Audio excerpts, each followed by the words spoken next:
মা এতগুলো স্বর্ণ কেন দিলা রে? আমরা তো এর কিছুই জানি না। আমি দি নাই রে বাবা, তোর বাবা দিচ্ছে। তোকে কষ্টের কথা চিন্তা কইরাই দিচ্ছে।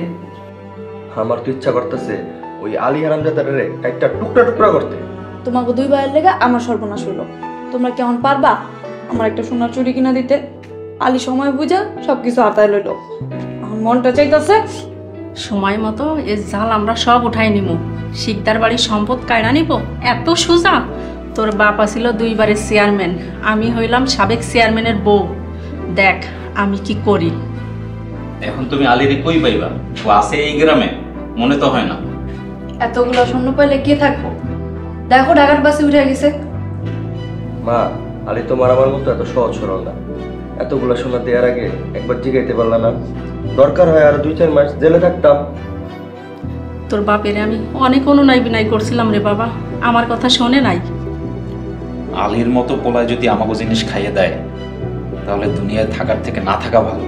ভাই, তোমরা যদি আলীরে পাও কিছুতেই ছাড়বা না, ছলে বলে সবকিছু আদায় করে নিবা। বাবারে এখন কিছু করিস না, কয়টা দিন যাইতে দে। এখন ঝামেলা করলে বিপদে পড়বি। কিন্তু মা, কয়টা দিন গেলে আলীরে তো আর নাগালি পাইবা না।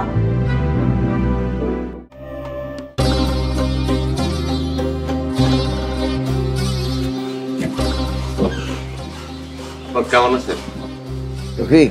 শয়তান আইছে, ওই সে কয়টা দে। সম্ভব না হুজুর, 10টা না 5টা না একটা মাত্র পোলা আপনার, পরে আপনিই মন খারাপ করবেন। কিরে কি হয়েছে? আমি তো কিছুই বুঝতেছি না। এই সারাদিন বাইরে কি করস? সকালবেলা বাইরে এখন কয়টা বাজ জানোস? কাল থেকে আমার চাইলের আরো দেবো। হ, পরে আপনি কইবেন আমি টাকা চুরি করছি। তাহলে এক কাম কর, কাল থেকে তুই আমার গরুর ফার্ম দেখাস না। না, এটাও করতে পারবো। গরুর ফার্মে গেলে গরু যদি দুধ কম দেয় কইবেন গরুর দুধ বেচা খায়া লাইছি। আমি বইতে পারবো। মহা বিপদে পড়লাম। তুই তো একটা চোর, চেয়ারম্যানের বলা চোর।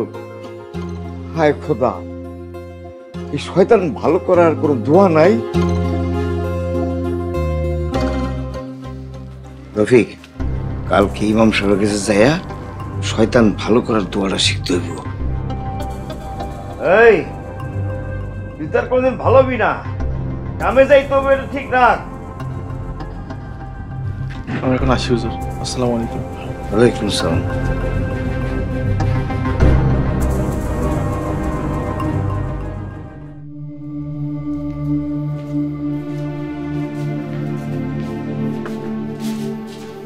মা, তুমি এখানে বসে মরে গেছো আর আমগো দেখি দে মরে যেতেছি। এদিকে খেলা আছে তোমার? কি সমস্যা তো গো? আমি তো রান্না করে রেখাইছি, ভাত ডাল, যা খা গিয়া। মা, বুঝলাম না তুমি সব কি রান্না করো, মুখেই দেয়া যায় না। মুখে না দিতে পারলে দিস না। এই এক ভাত ডাল ডিম আর কয়দিন চলবো? তাও যদি মুখে দেয়া যেত। ডাল মুখে দিলে হলুদের গন্ধে বমি আসে। মা, ডিমে যে লবণ দিতে হয় এটাও কি ভুলে গেছো? জানি না, 3 বছর ধরে রান্না করি না, রান্না ভুলা গেছি। যতদিন না কাজের লোক পাই ততদিন এই রান্নাই খাইতে হইব। আর যদি বেশি না খাইতে পারিস তাহলে নিজেরা রান্না করে খা। এটা তুমি কি কইলা? তুমি আমাকে মা একটু ভালো করে রান্না করলেই তো পারো। জীবন ভর তোকে সেবা করছি, আর না লাকি তুই তো একটু রান্না করতে পারিস। মা, আমি কোনোদিন রান্না করে গেছি? তাছাড়া আমার তো কত কাজ আছে, পড়াশোনা আছে। ওরে বাবা, আসছে আমার কাজের মেয়ে, শ্বশুর বাড়ি গিয়ে তো উষ্টা খাই। বড় ভাই, আমার এ নিয়ে তোমার চিন্তা করা লাগবে না। আমার টিকটকে ফলোয়ার কত তুমি জানো? তুমি নিজে রান্না শিখো, নিজে কামাই করো, তো মুরদ নাই। চাকরি করে এমন একটা মাইয়া বিয়া করো। লাকি, তুই ছোট মানুষ, ছোট মানুষের মতো থাক।